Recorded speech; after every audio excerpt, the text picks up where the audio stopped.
제 목회 여정에서 이렇게 떠오르는 어떤 이미지가 몇 가지 이렇게 참 남아있는 게 있습니다. 그 중에 하나가 제가 신학대학에 들어가서 1학년 때 방학이 되면 갈 데가 없어요.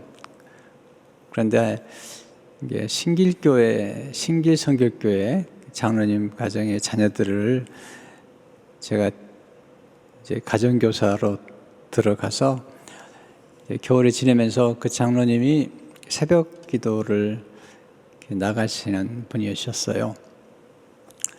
그래서 추운 겨울에 장로님과 함께 이제 새벽 기도회를 나가는데, 그때 신길성결교회 담임 목사님이 이낙현 목사님이세요.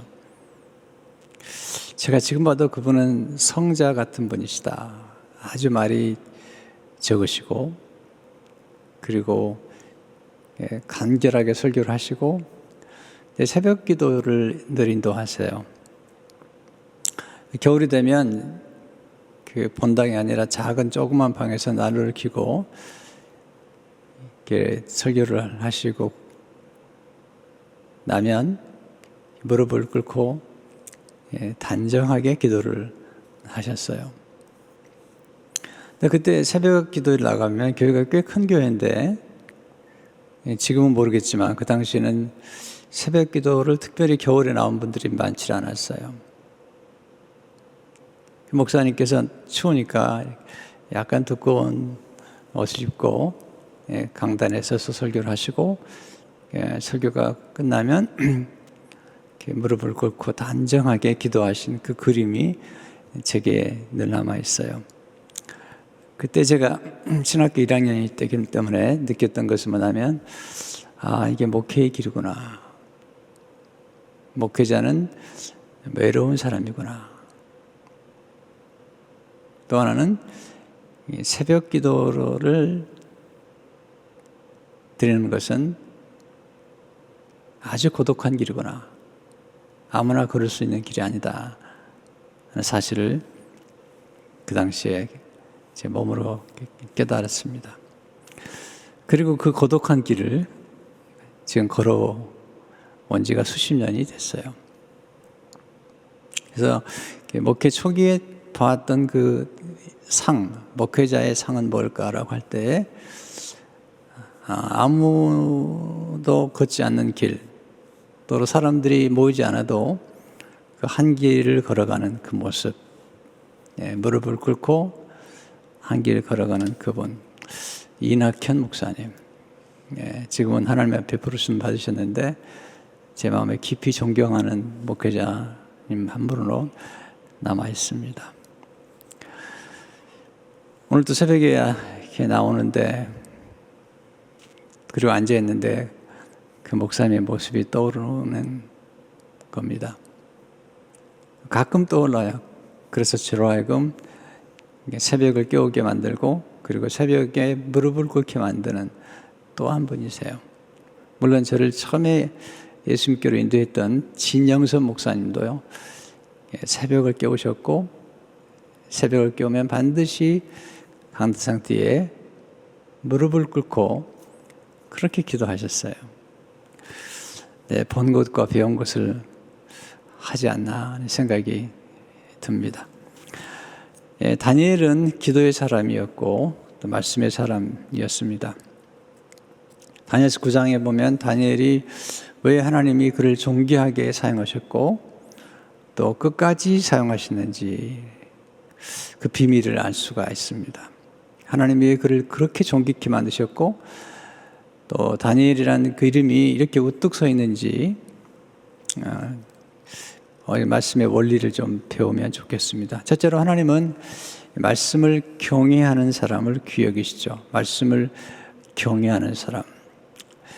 자, 1절과 2절을 보시면, 메대 족속 아하수엘의 아들 다리오가 갈대아 나라 왕으로 세움을 받던 첫 해, 여기 다리오가 등장하죠. 메대 나라, 이제 바벨론 나라에서 메대로 이제 나라가 바뀌었어요.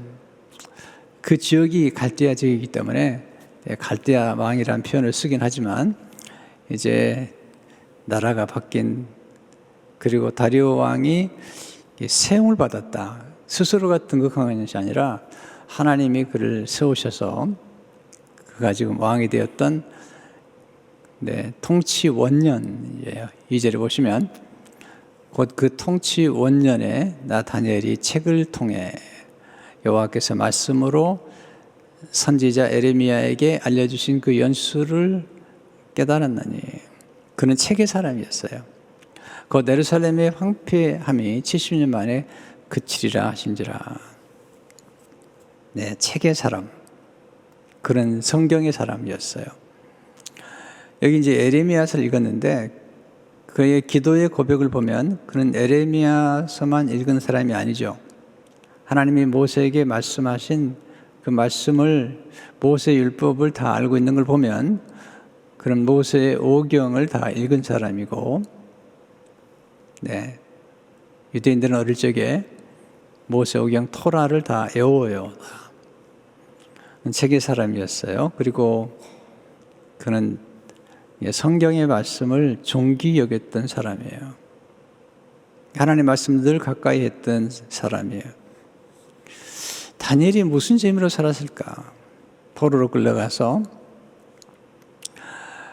사람들이, 성경학자들은 그는 내시였을 것이다. 결혼도 하지 않았고요. 그렇게 살았던 사람이죠. 그가 권력을 누렸기 때문에 행복했겠는가? 그렇지 않습니다. 인간은 권력을 누린다고 행복하지 않습니다. 뭔가 이룬 사람들이 그 다음에 경험하는 고백은 뭐냐면 별거 아니네요. 공허해요. 왜 인간은 그렇게 만들어졌어요? 뭔가를 다 이루고 나면 아주 만족스러울 것 같은데 그렇지 않아요. 왜냐하면 인간은 영원한 세계를 바라보며 살도록 만들어져 있고 영원한 것에 의해서 충만하도록 만들어져 있는 겁니다. 그러니까 다니엘의 생각 가운데 그로 하여금 충만하게 했던 것은 그가 무슨 권력을 얻었고 또 이런 권세를 부렸던 것들 때문이 아니에요. 그런 거기에 친념하지 않아요. 상을 준다고 해도 그냥 괜찮습니다. 이 정도예요. 또 주면 받긴 하지만 그의 삶의 진정한 기쁨은 하나님의 말씀 속에 있었던 거죠. 말씀을 가까이 했던 사람. 다니엘서를 읽어보면 그의 삶의 스펙트럼이 현재가 아니에요. 언제나 영원한 세계에 놓여 있어요.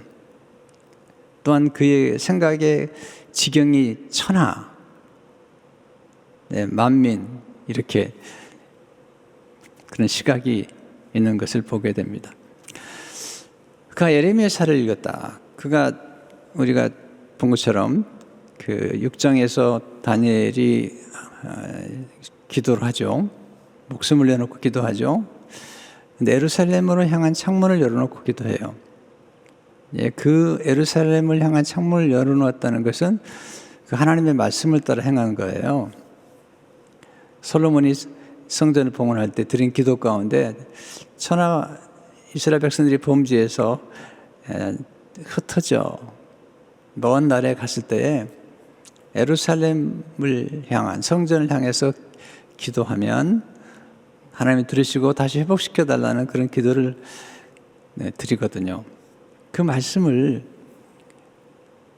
다니엘은 알았던 거죠. 그래서 예루살렘을 향한 창문을 열어놓고 성전을 향해서 그리고 기도했던 거죠. 그런 말씀의 사람이었고 말씀을 따라 살았던 사람이었습니다. 1장에도 보면 그 뜻을 정하고 왕이 준 진미와 포도주를 마시지 않았다는 것은 그 우상에게 바친 그 고기를 먹지 않았다는 것이죠. 그러니까 그는 하나님의 말씀을 따라 살기로 결정했던, 하나님을 경외하고 하나님의 말씀을 경외했던 사람입니다. 근데 그가 말씀을 읽다가 읽는 중에 깨달았어요. 에레미야서에 보면 70년 만에 회복되리라고 하는 사실을 깨달은 것입니다. 이 9장이 지금 그 BC 538년으로 이렇게 성경에 기록이 되는데, 그가 소년 시절에 갔다가 이제 거의 70년이 가까워 오고 있는 거예요.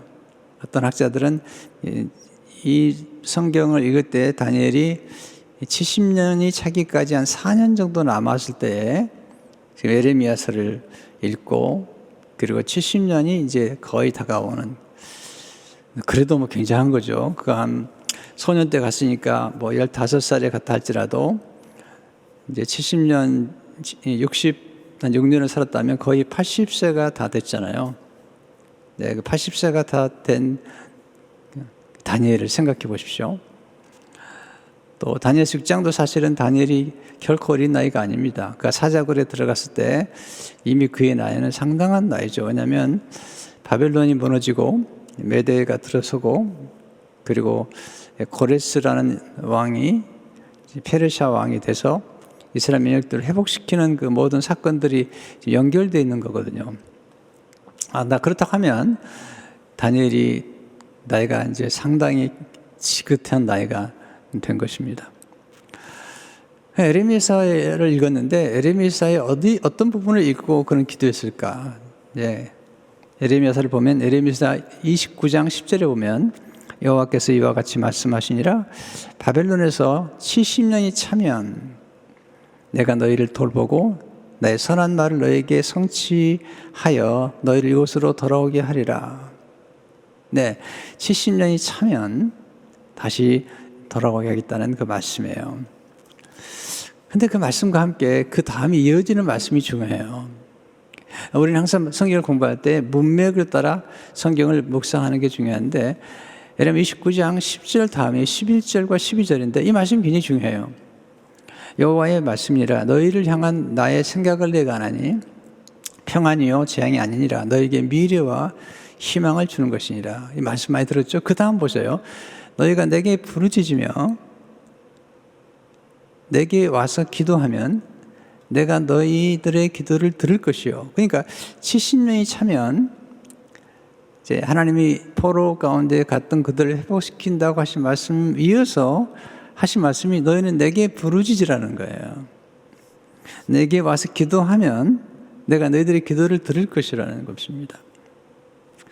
그리고 이어서 14절에 이렇게 말씀하시죠. 이것은 여호와의 말씀이니라, 나는 너희들을 만날 것이며 너희를 포로된 중에서 다시 돌아오게 하되 내가 쫓아 보내었던 나라들과 모든 곳에서 모아 사로잡혀 떠났던 그곳으로 돌아오게 하리라.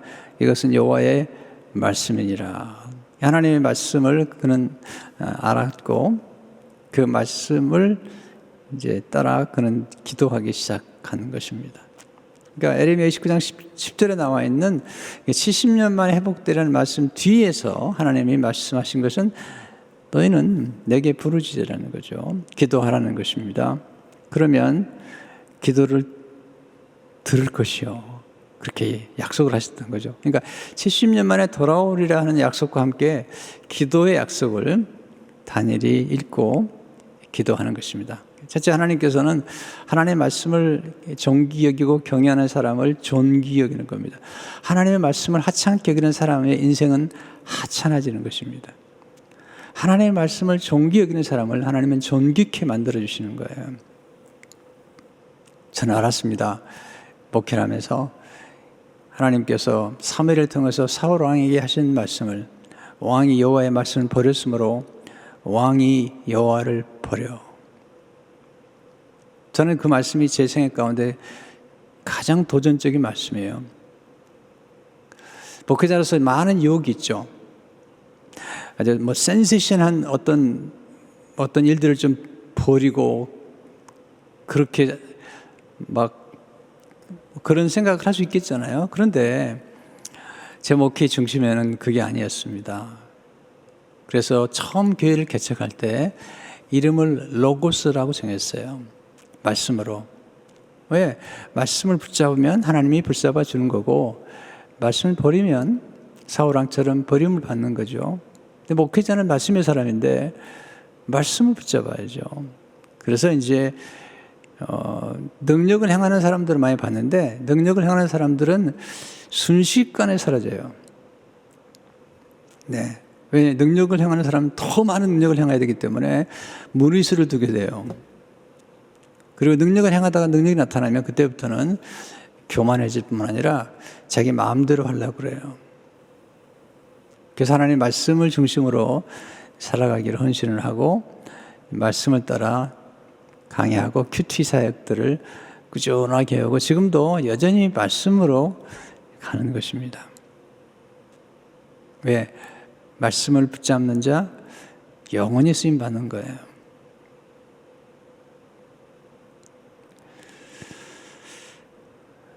제가 존경했던 목사님 가운데 또 한 분이 계신데 그분은 제 누님이 같이 섬겼던 목사님 이병돈 목사님이라는 분인데 지금은 하나님께 소천 받으셨어요. 그분은 40일 금식 기도를 하신 분이고 2번인가 했나요? 근데 그분이 강해 설교를 아주 강조를 했어요. 그래서 여쭈었습니다. 목사님, 왜 이렇게 강해 설교를 강조하십니까? 그랬더니 본인이 붕괴를 이제 가면 사람들이 본인이 40일 금식했으니까 막 능력과 기적 이런 것들을 많이 얘기할 거라고 생각한다는 거예요. 근데 처음에 갔을 때는 가능한데 같은 교회 2번째 가면 할 말이 없다는 거예요. 그러다 보면 자꾸 과장하게 돼요. 그래서 말씀으로 돌아갔다고 그렇게 저한테 젊은 후배에게 말씀을 해주시더라고요. 한 번은 집회를 모셨는데 떠나는 공항에서 제게 주신 말씀을 잊지 못해요. 강 목사, 마지막 남는 건 사모뿐이야. 목회길에서 고독한 목회 여정을 말씀하시면서 마지막 남는 건 사모뿐이야. 사모를 귀히 여겨야 돼. 네. 어른들이 이렇게 남겨준 그런 교훈들이 늘 가슴에 남아요. 이렇게 뇌리에 늘 남아요. 네.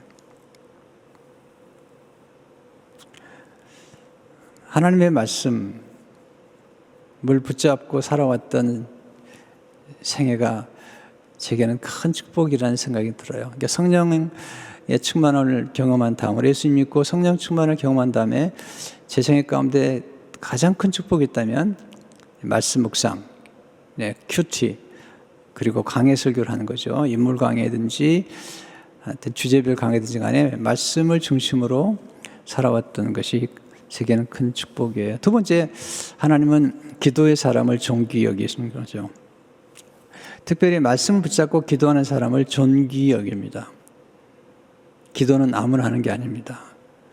또 기도는 많은 사람들이 하는 것이 아닙니다. 물론 어떨 때는 많은 사람이 모여서 기도하는 것 같지만 언제나 기도의 자리는 항상 소수인 것입니다. 하나님은 기도의 사람들을 통해서 일하시는 것입니다. 오늘 3절을 보시면 그 어떻게 기도하는 내가 금식하며 베옷을 입고 죄를 덮어쓰고 이게 회개하는 모습이죠. 주 하나님요 하나님께 기도하며 간구하기를 결심하고 여기에 다니엘의 삶의 비밀이 있어요. 하나님 말씀을 읽고 그 말씀을 따라 기도하는데 그는 하나님께 기도했어요. 주 하나님께 기도하고 간구하기를 결심했어요. 자, 다니엘의 생애 전체 가운데 가장 중요한 그의 삶의 하나의 태도 중 하나는 결심하는 거예요. 뭔가 위대한 일을 성취하려면 아름다운 일을 성취하려면 반드시 관심을 가져야 돼요. 느헤미야가 예루살렘 성벽이 무너진 것에 대한 관심을 가졌어요. 다니엘도 지금 하나님 말씀을 읽는 중에 그런 하나님께서 포로로 끌려간 이스라엘 민족들을 다시 회복시키실 거라고 하는 그 일에 대해서 관심을 가졌죠. 네, 관심은 굉장히 중요해요. 우리가 관심을 가진 것들이 점점 커져요. 어떤 주제에 대한 관심을 가지면 그 주제가 우리 눈에 들어오고 그게 인텐션, 어떤 의도와 관심은 모든 걸 더 확장시켜주고 더 보게 만들어주는 거예요. 그러나 관심만 가지고는 절대로 위대한 일을 이룰 수가 없어요. 네, 뭐가 위대한 일을 이루게 만드는가? 헌신이에요, 헌신. 헌신. 저는 보았습니다. 목회자들 가운데 제가 권면해서 책을 쓰기를 원하는데 책을 쓰는 일에 관심을 가진 분들은 많았어요. 저는 늘 이렇게 얘기하죠. 시인은 시를 남기고, 작곡가는 곡을 남기고, 음악하는 사람들은 음악을 남겨야죠. 설교자는 설교를 남기고 설교를 통해서 성도를 남겨야 된다. 설교자는 설교를 남겨야 되는 거죠. 이게 논리가 맞지 않아요? 스폴전은 다 설교를 남긴 거잖아요. 그리고 제자들을 키운 거잖아요. 목회자 후배생들을 키우면서 그의 생애 가운데 고등학교밖에 나오지 않은 스폴전이 그는 책의 사람, 성경의 사람과 많은 책의 사람이 되어서 수많은 설교를 했어요. 오랜 USB가 한 번은 그렇게 썼더라고요. 모든 걸 다 팔고 목회자들이요, 스폴전을 사라. 네. 물론 이제 청교도 당시 설교이기 때문에 지금에는 이렇게 길이 같은 게 좀 길긴 하지만, 그러나 지금 봐도, 지금 읽어도 늘 감동이 돼요. 마틴 노이 존스, 스폴전, 이런 분들의 그 설교는 좀 놀라운 거죠. 근데 제가 놀라운 사실은 뭐냐면, 관심을 가진 분들이 많았는데 그 관심을 책을 출판하는 마지막까지 가는 분들은 정말 적은 거예요. 꼭 책을 출판해야 되느냐, 제가 그런 얘기를 하는 건 아니지만, 제가 듣고 싶은 얘기가 뭐냐면, 이 결신, 곧 헌신이 얼마나 중요한지. 자, 그러면 헌신만 가지고 되느냐? 안 됩니다. 그 헌신을 지속할 수 있는 불이 필요하죠. 그걸 우리는 열정이라고 그러죠. 열정. 그러니까 관심과 헌신, 곧 결심과 열정을 이루어야 돼요. 제가 들었습니다.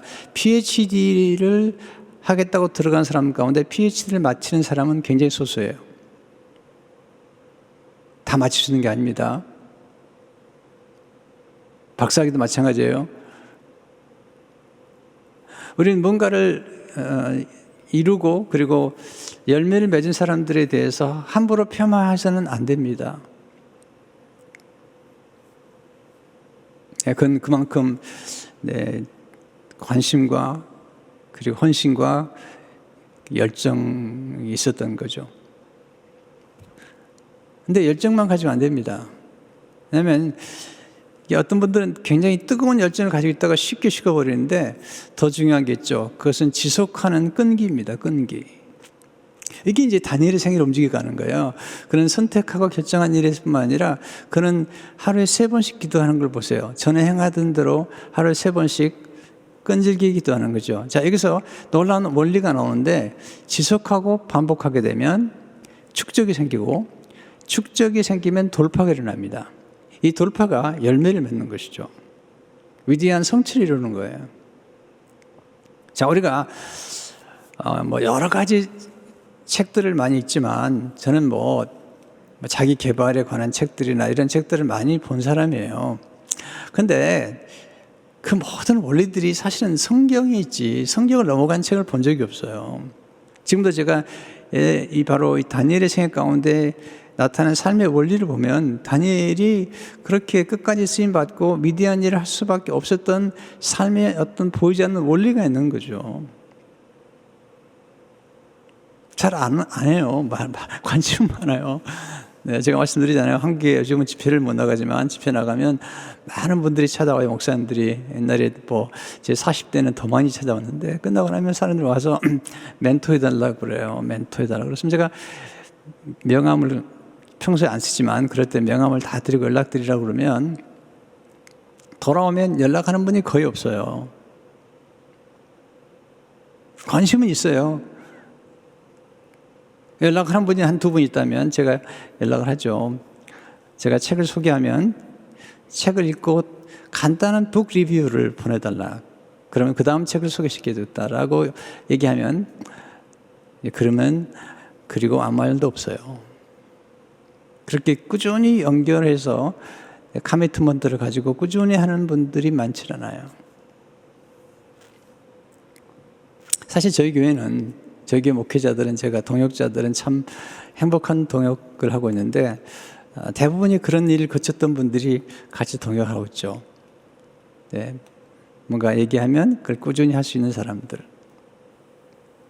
목회의 결실이 있고 은혜가 있는 것을 보게 됩니다.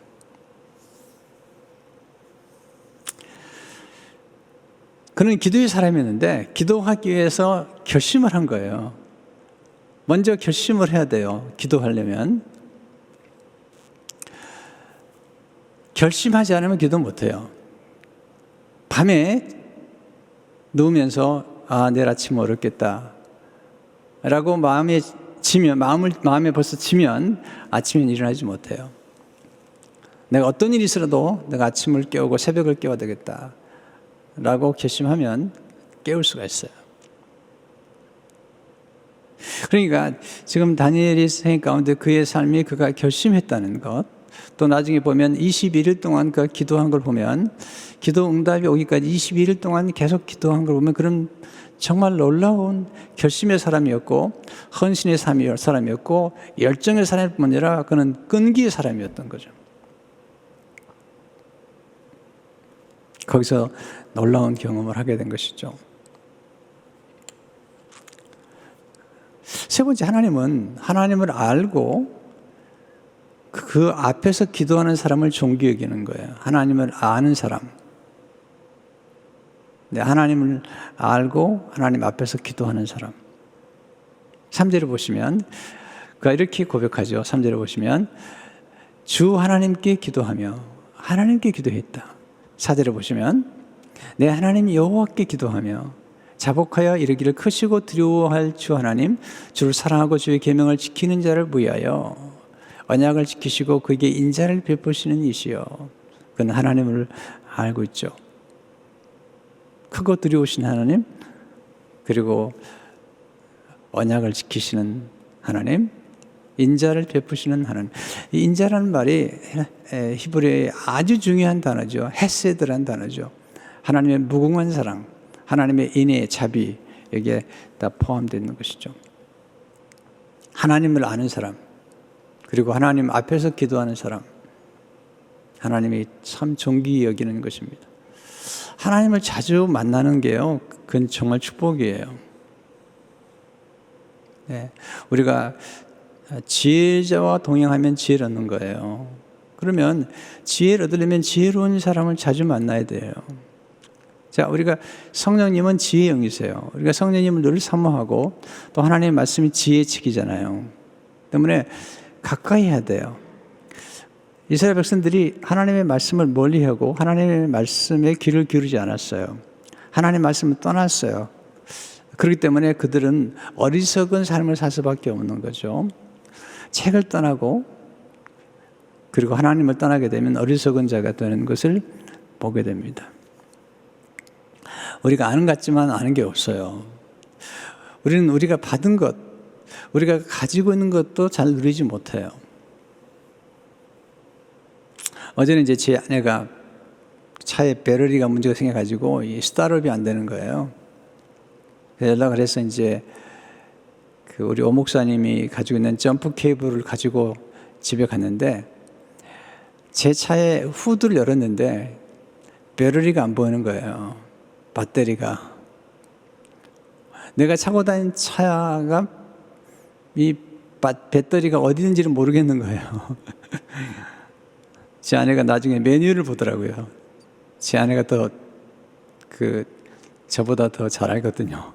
메뉴를 보더니 트렁크에 있다는 거예요. 트렁크 열어보니까 트렁크에 배터리가 있는 거예요. 제가 타고 다니는 차에. 그러니까 제가 타고 다니는 차를 잘 모르는 거예요. 우리가 믿는 예수님, 우리가 알고 있는 복음, 우리가 얻고 누리는 신분에 대해서 우리가 정말 알고 있는지, 그 깊이 인식하며 살아가는지, 다니엘은 그렇게 하고 있거든요. 안다고요? 우리는 건성으로 알 때가 많아요. 아는 것처럼 보이려고. 네. 지구촌 교회 지금 워싱턴 DC 지구촌 교회 목회하시는 우리 인강 목사님, 최근 설교를 들어보니까 그렇게 시작하더라고요. 있어빌리티라는 단어가 한국에 유행해 있대요. 한때 있어빌리티. 있어빌리티가 뭐냐면 있어 보이는 거예요. 있어빌리티. 네. 한국말하고 영어를 짬뽕 시켜놓은 거죠. 있어 보이는 것처럼 보이는 것. 아는 것처럼 생각하는 것. 하나님을 정말 알고 믿는 게 정말 중요하잖아요. 다니엘은 하나님을 알고 믿었어요. 한 번은 노르만 빈센트 필 목사님이 설교할 때, 설교 끝나는 때는 한 아주머니가 찾아왔더래요. 목사님 설교가 너무 좋아요. 목사님, 그런데 목사님 하신 설교를 목사님이 믿어야 돼요. 목사님은 충격을 받은 거죠. 본인이 한 설교를 너무 좋다는 거예요. 근데 목사님 그 설교를 꼭 믿으셔야 돼요. 네, 가끔 제 아내가 그런 얘기를 하죠. 제가 좀 낙심돼 있으면, 여보, 그 강준민이라는 사람이 쓴 책이 있는데 한번 읽어보지 않겠냐고. 예. 우리가 알고 누리고 있는 것들을 잘 모를 때가 많아요. 그래서 가장 지혜로운 사람은 누구인가? 자기가 가진 것을 아는 것이고, 그 가진 것을 누리고 즐길 줄 아는 것이며, 남이 가진 것을 원하는 것이 아니라 자기가 가진 것을 더 원하는 사람, 자기가 가진 것을 더 원하는 사람. 결혼하셨습니까? 네. 남자들이요, 다른 여자들을 보지 말고 자기와 함께 결혼하는 아내를 더 원하는 남자, 이게 멋있는 남자죠. 또 아내들이요, 다른 남자들 보지 말고 자기 남편을 더 원하는 남편, 아내, 이미 가진 것, 이미 주신 것들을 더 원하는 삶의 기술. 이거 정말 대단한 기술이거든요. 있는 것을 알고, 가진 것을 알고, 가진 것을 누리고 뿐만 아니라 더 원하는 것.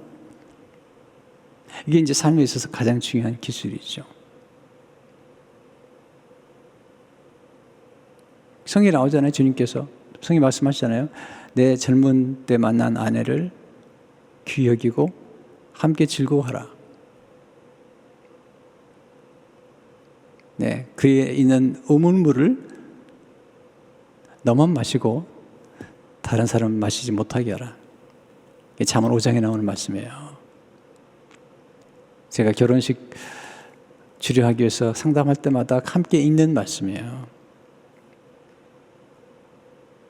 이미 주신 것들을 더 원하는 사람, 그리고 즐거워하는 사람. 하나님 뭔가 주실 때 그걸 즐거워해야 돼요. 하나님 기뻐하시는 거죠. 우리가 받은 영생과 이 복음 속에 담긴 구원과 영원한 세계에 대한 진정한 삶의 충만함이라는 것은 놀라운 거죠.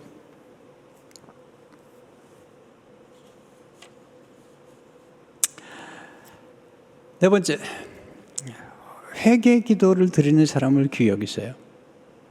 회개 기도. 이거 복된 기도예요. 회개는 쓰레기를 치우는 거예요. 우리의 죄들을 자복하는 거죠. 자, 4절에 보시면 이제 내 하나님 여호와께 기도하여 자복하여 이르기를. 네, 여기 자복한 게 회개죠. 5절에 보십시오. 구체적이에요. 우리는 이미 범죄하여 패역하며 행악하며 반역하여 주의 법도의 규례를 떠났사오며. 6절, 우리가 또 주의 종 선지자들의 주의 이름으로 우리의 왕들과 우리의 고관과 조상들과 온 국민에 말씀하신 것을 듣지 아니하였나이다. 지금 굉장히 중요한 얘기를 하는데요. 다니엘이 듣지 아니했습니다. 이걸 많이 회개를 해요. 10절과 11절을 보세요. 온 이스라엘이 우리 하나님 여호와의 목소리를 듣지 아니하며 여호와께서 우리 그의 종 선지자를 부탁하여 우리 앞에서 오신 율법을. 11절, 온 이스라엘이 주의 율법을 범하고 치우쳐 가서 주의 목소리를 듣지 아니하였으므로 이 저주가 우리에게 내렸을 때 곧 하나님의 종 모세의 율법에 기록된 맹세대로 되었사오니 이는 우리가 주께 범죄하였습니다. 14절 말씀. 그러므로 여호와께서 이 재앙을 간직하여 주셨다가 우리에게 내리게 하셨사오니 우리 하나님 여호와께서 행하시는 모든 일이 공의로우시나 우리가 그 목소리를 듣지 아니하였습니다. 반복해서 지금 쓰는 단어들을 묵상할 때마다 주의해야 돼요. 반복은 강조하기 때문에 그런 건데, 목소리를 듣지 않았다. 주의 목소리, 여호와의 목소리를 듣지 않았다. 그러니까 회개하면서 마치 조상들의 죄를 자기의 죄처럼 우리라는 표현을 쓰잖아요. 그렇게 함으로써 하나님께 나아가는 것을 보게 됩니다. 청정, 경청이 지혜를 주는 것입니다. 귀를 기울이세요. 말씀을 잘 들으세요. 들음에서 믿음이 오는 거예요. 들음에서 지혜가 오는 것입니다. 들음에서 영감이 오는 것입니다. 좋은 설교를 한 편 들으면 설교 한 5편 정도가 생각이 나요. 근데 어떤 설교를 들으면 letter kiss, 어떤 설교는 들으면 영감이 떠오르지 않아요. 절망스러워요. 소망이 보이지 않아요. 그래서 이엔 바운즈가 말하죠. 어떤 설교는 영혼을 죽인다는 거죠. 바울도 말하죠. 의문은 죽이는 것이요, 영은 살리는 것이죠. 성령의 감동이 있는 설교는 영감을 줘요. 듣는 사람들 하여금 이 말씀을 내가 좀 연구해 봐야 되겠다. 이 주제를 연구해 봐야 되겠다. 이 말씀대로 설교하면 좋겠다. 이런 영감이 떠올라요. 그런데 성령의 감동이 없는 설교는, 율법적인 설교는 사람들에게 좌절만 주는 것이죠. 근데 표현이 놀라워요. 주께 죄를 범했다. 7절을 보시면 그는 이렇게 7절에 말씀하고 있지. 주여 공의는 주께로 돌아가고 수치는 우리 얼굴로 돌아옴이 오늘과 같았어. 유다 사람들과 예루살렘 거민들과 이스라엘이 가까운 곳에 있는 자들이나 먼 곳에 있는 자들이 다 주께서 쫓아내신 각국에서 수치를 당했사오니 이는 그들이 주께 죄를 범했음이니이다. 수치를 당했다. 네. 8절 9절에 보시면 주여 수치가 우리에게 돌아오고 우리 왕들과 우리의 고관과 조상 돌아온 것은 우리가 주께 범죄했다마는. 12절 13절을 보시면 12, 13절을 보게 되면 온 이스라엘 주의 율법을 범하고 치우쳐 가서 주의 목소리를 듣지 아니하였으므로 이 저주가 우리에게 내렸으되 곧 하나님의 종 모세 율법에 기록된 대로 되었사오니 이는 우리가 주께 범죄하였습니다. 회개를 하는 거죠. 회개가 참 중요해요. 솔직하게 회개하고 우리가 피역했고 잘못했습니다. 여러분, 회개나 잘못했다고 말하는 것은 절대로 부끄러울 할 일이 아닙니다. 제가 최근에 한 목사님이, 한국에 계신 목사님이 설교를 좀 들어보고 피드백을 달라고 그래서 제가 설교를 들으면서 피드백을 조금 드렸는데 아무래도 제가 좀 피드백을 잘못 드린 것 같아요. 나중에 피드백을 드렸더니 목사님, 제 설교를 다 좋아하고 많은 사람이 좋아합니다. 신자들도 되게 좋아하고 또 저를 제가 아버지처럼 생각하는 목사님도 저 설교를 많이 칭찬하는데 목사님 피드백이 조금 제게 힘이 드네요. 그래서 제가 잘못된 부분이 있지 않는가 생각이 돼서 아사야나 신학대학원의 신성욱 교수님에게 설교를 보냈어요. 보내고 교수님 피드백 좀 주세요. 제게 피드백 해달라고 해서 제가 설교 피드백을 좀 해드렸는데 좀 부담스러워하고 힘들어하네요. 근데 그 교수님께서 설교 피드백을 제게 보내주시면서 이렇게 보냈어요. 목사님, 네, 설교에 은사가 있는 분입니다. 좀 말투가 좀 그러긴 한데 그 말투가 네, 사실 서울 사람들이 좋아할 수도 있는 말투입니다. 네. 그러면서 이제 장점을 쭉 기록하고 또 단점을 기록했어요. 그래서 보내드렸더니 나중에 그러더라고요. 그 목사님이 제가 그 교수님에게 설교학을 들었는데 A를 맞았다는 거예요. 그래서 제가 연락을 했어요. 다시. 목사님, 저를 용서해 주십시오. 제가 잘못 피드백을 드렸습니다. 제가 다 알 수 있는 건 아니잖아요. 제가 다 모든 걸 정확하게 볼 수 있는 눈을 가진 건 아니잖아요. 정중하게 제가 용서를 구했어요.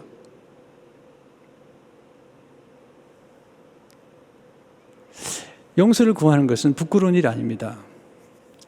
용서를 구하는 것은 우리가 용기 있는 이것입니다. 잘못된 것을 잘못됐다고 인정하고 내가 잘못 보았다는 것을 잘못 보았다고 인정하는 것은 굉장히 중요한 것입니다. 가족들에게도 자녀들에게도 우리가 잘못했을 때는 잘못했다고 말해야 됩니다. 저는 결혼 생활에서 제가 잘못했다고 말한 적이 여러 번 있습니다. 하나님 앞에서 우리가 죄를 범했다고 인정하는 것은 우리 삶에 굉장히 중요하고 그때 하나님 너무 기뻐하실 뿐만 아니라 우리 영혼이 치유가 되고 우리 안에 있는 더러운 쓰레기들이 치워지는 그리고 우리 안에서 정화의 놀라운 일이 이루어질 뿐만 아니라 우리 삶에 놀라운 변화가 나타나기 시작하죠. 여러분 자기를 정직하게 보는 게 어렵습니다. 자기를 정직하게 보아야만이 변화가 있습니다. 우리가 실수했다면 실수한 것을 인정해야 돼요. 인정해야만이 반복해서 실수를 안 할 수가 있습니다. 그런데 사람들은 그 실수한 것을 인정하려고 하지 않습니다. 실패한 것을 인정하려고 하지 않습니다. 인정해야 됩니다. 가끔 어떤 분들이 이렇게 잡 인터뷰를 가가지고 계속 떨어지는 분이 계세요. 어떤 목회자들도 이렇게 이제 청빙하기 위해서 인터뷰 갔다가 마지막 반에 가서 떨어지는 분이 계속 떨어지는 분이 계세요. 두 명까지 올라갔다 떨어졌대요. 근데 어떤 분은 계속 떨어져요. 그래서 제가 그러죠. 왜 떨어지는지를 아시냐고. 왜냐하면 똑같은 생각과 똑같은 태도와 똑같은 일만 반복하면 똑같은 결과밖에 나오지 않는 거라고. 이번에 어떤 분이 그렇게 하더라고요. 이번에 이제 큰 회사에 있는 분인데 사람들 인터뷰할 때 그냥 인터뷰하는 시간만 보지 않는데요. 다 본대요. 밖에서 있는 거, 밖에 앉아서 이렇게 다리를 꼬고 있는 거랄지, 막 그냥 뭐 하고 있는 거랄지 이런 걸 다 본대요. 그게 다 보인대요. 네, 그런 걸 다 본대요. 그냥 인터뷰하는 자리에만 들어와서 인터뷰하는 게 아니라는 거예요. 그 모든 태도들을 다 본다는 거죠. 심지어는 제가 그런 부탁을 한 적이 있어요. 어떤 목사님은 사진을 보는데 사진이 약간 교만한 사진을 찍었어요. 교만하게 보여요. 그래서 목사님 그 사진 보내지 마세요. 네, 제가 잘못 생각할 수 있지만 그 사진 보고 신자들 좋아하지 않습니다. 겸손한 목사를 좋아하지. 제가 이제 용서하십시오. 이게 토요일이 되면 설교가 좀 길어지고 또 그런데 제가 드린 설교는 그냥 무슨 어떤 허공을 치는 설교가 아니라 삶의 현장에서 성도 여러분 한 분 한 분에게 또는 특별히 토요일 설교는 목사님들이 많이 들으시는데 목회자 한 분 한 분에게 도움이 되는 메시지를 제가 나누고 있는 거거든요. 잘 되라고 하는 거예요. 잘 될 수 있는 길이 있다는 거예요. 제가 그걸 경험해 본 겁니다. 어떤 분이 자꾸 저를 싫어해요. 궁금한 거예요. 왜 싫어할까? 네, 가까이 하고 싶은데 잘하고 싶은데 안 되는 거예요. 그러면 한 번 시도해보고 안 되면 두 번 시도해보고 안 되면 세 번 시도해보고 여러 가지 방법을 써보는 거죠. 왜냐하면 의사가 한 번 약을 처방해서 안 들으면 두 번째, 세 번째 처방한 것처럼 그렇게 시도해보는 거예요. 그러다가 어느 날 클릭이 되는 거예요. 존 맥스웰이 쓴 책에 보면은 갈등을 해결하는 방법 가운데 101% 원리를 얘기해요. 100%가 안 맞는 거예요. 근데 그 중에 하나를 찾아내라는 거예요. 본인이 목회하러 갔는데 어떤 신자가 자기를 너무 싫어하는 거예요. 너무 자기를 괴롭히는 거예요. 그래서 아무리 찾아봐도 맞는 게 없는 거예요. 근데 딱 한 가지. 그 신자의 가정도 입양을 했고 존 맥스웰 목사님도 입양을 했어요. 엘리자베트라는 딸을. 그 딸을 데리고 그 신자 집에 갔어요. 그래서 딸한테 부탁했어요. 엘리자베트, 거기 그분을 만나면 꼭 껴안아드리고 I love you 그렇게 얘기해달라고. 찾아갔어요. 찾아가서 이 어린 아이가 존 맥스웰 목사님이 입양한 딸이죠. 딸이 입양한 가정 그분을 찾아가서 꼭 껴안아드리고 I love you 이렇게 얘기를 한 거죠. 그날 이후로 아주 가까워진 것이죠. 바로 그거. 그걸 찾아내야 돼요. 100%가 마음에 안 들어요. 그러나 101% 그걸 찾아서 시도해보는 것. 이게 중요한 것입니다. 근데 나중에 보면 이제 후반부에 보면 그 다니엘이 기도를 해서 하나님 기도 응답을 받죠. 하나님 기도 응답해 달라고. 나중에 17절에 보면 그러하온즉 우리 하나님이여 지금 주의 종의 기도와 간구를 들으시고 주를 위하여 주의 얼굴빛을 주의 황폐한 성소에 비추옵소서. 우리의 공의를 의지하여 하는 것이 아니요. 18절에 보면 우리가 주 앞에 간구하는 것은 우리의 공의를 의지하여 하는 것이 아니요. 주의 큰 긍휼을 의지하여 함이니이다. 19절에 주여 들으소서. 주 자신을 위하여 하나님의 영광을 위해서 그렇게 하십시오.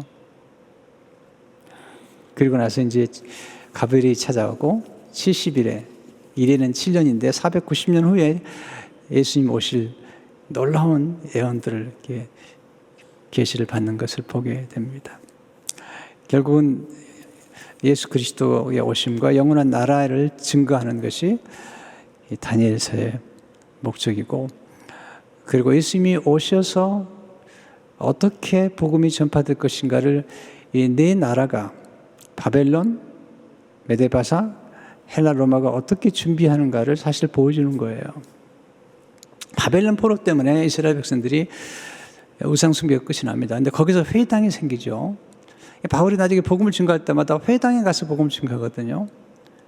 그리고 이 페르시아가 이스라엘 백성들을 다시 한번 회복시켜 주잖아요. 그리고 헬라가 정복하는데 헬라 시대에 있었던 것은 알렉산더 왕이 헬라어로 전 세계를 통일하는 거예요. 언어를. 언어가 통일했는 건 굉장히 중요하거든요. 모든 세계 공용어를 헬라어로 만들었고, 그 당시에 70인역 히브리 성경을 헬라어로 70명이 모여서 70인역을 번역한 거예요. 그게 놀라운 거예요. 이것이 성경 전체를 전 세계로 뻗어나가게 만드는 기회가 되었고, 그래서 로마가 정복하면서 모든 길은 로마로 들었거든요. 그래서 예수님이 복음이 왔을 때 복음이 전 세계로 퍼져나갈 수 있는 준비가 됐던 거죠. 왜? 헬라어로, 그리고 길은 로마로. 그래서 하나님이 섭리 가운데 지금 다니엘이 놀라운 일들을 계시하면서 하나님께서 지금 사용하시는 바벨론과 메데바사와 헬라와 로마가 어떻게 복음사에게, 예수님의 복음사에게 길을 열어놓고 준비하는지를 사실 말해주고 있는 거죠. 그래서 다니엘의 관심은 국무총리가 된 것도 아니고, 그리고 어떤 왕의 어떤 호의를 받는 것도 아니고, 왕 대신 하나님, 그 하나님의 영원한 나라, 영원한 왕국, 그리고 이 땅에 오실 예수 그리스도 인자, 바로 그분을 증거하는 것이 다니엘의 삶의 모습입니다. 성도 여러분, 이걸 기억하세요. 오늘 여러분들이 돈만 많이 벌면 행복하겠지. 내가 돈 많이 벌어본 사람 물어보니까요, 공허하대요. 이것만 성취하면 행복하겠지. 안 그래요. 저도 경험해봤는데 하고 나니까 공허해요. 디프레션에 걸려요. 성전 건축하고 한 1년 동안 힘들었어요.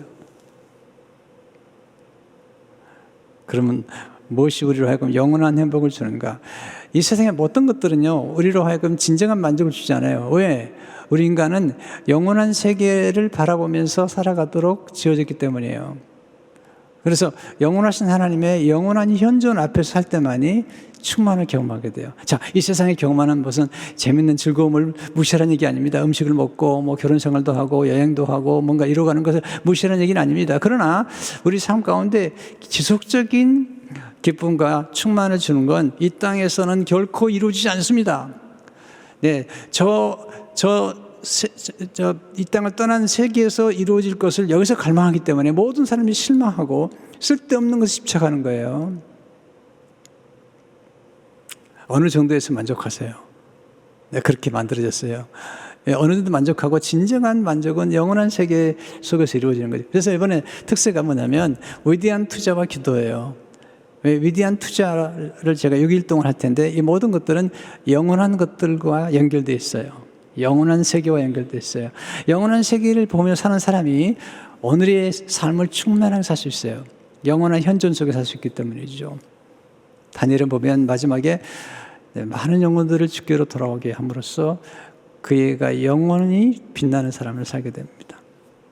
네, 성도 여러분, 때가 참에 70년 만에 돌아온 것처럼 오늘도 때가 참에 설교를 끝날 시간이 됐습니다. 네, 네, 네. 이 말씀을 좀 가슴에 새기고 한 번 듣지 마시고요. 두세 번씩 들으면 좋겠어요. 왜냐하면 이 속에서 담긴 원리들을 적용하셔야 돼요. 그러면 우리 삶이 풍성해지는 것을 경험하게 됩니다. 기도하겠습니다. 하나님 아버지, 다니엘을 통해서 많은 걸 배웁니다. 말씀의 사람, 책의 사람, 기도의 사람, 그리고 하나님을 알고 하나님을 존귀케 했던 하나님의 사람, 그리고 복된 회개를 통해서 죄를 버리고 하나님의 은혜를 누렸던 다니엘. 하나님, 우리가 회개를 두려워하지 않게 도와주시옵소서. 쓰레기를 치우면서 우리는 미련을 갖지 않는 것처럼 더러운 죄들을 하나님께 내려놓고 용기 있게 회개하게 하시며, 그리고 우리에게 주어진 삶의 여정에서 관심만 갖지 않게 하시고 헌신과 열정과 그리고 결심을 하고 끈기 있게 하나님 주신 길들을 걸어가도록, 그것이 외로운 길이든지 그것이 사람들에게 인정받지 못하지만 하나님께 인정받는 길이든지 그 길을 걸어가도록 축복해 주시고, 우리의 진정한 만족은 세상에 있는 것이 아니라 하나님으로부터 온 것임을 알고 그런 지혜를 가지고 바울처럼 자족하며 다니엘처럼 충만한 생활을 살아가도록 도와주옵소서.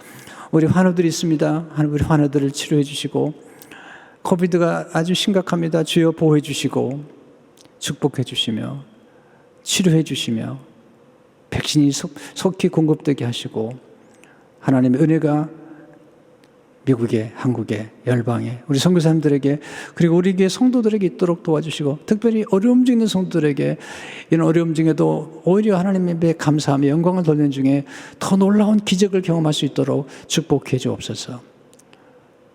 어제 공동회의를 잘 마치게 하신 하나님 영광을 홀로 받으시옵소서. 하나님 받으실 영광을 우리에게 돌리지 마시고 하나님 홀로 받으시옵소서. 예수 이름으로 기도합니다. 아멘.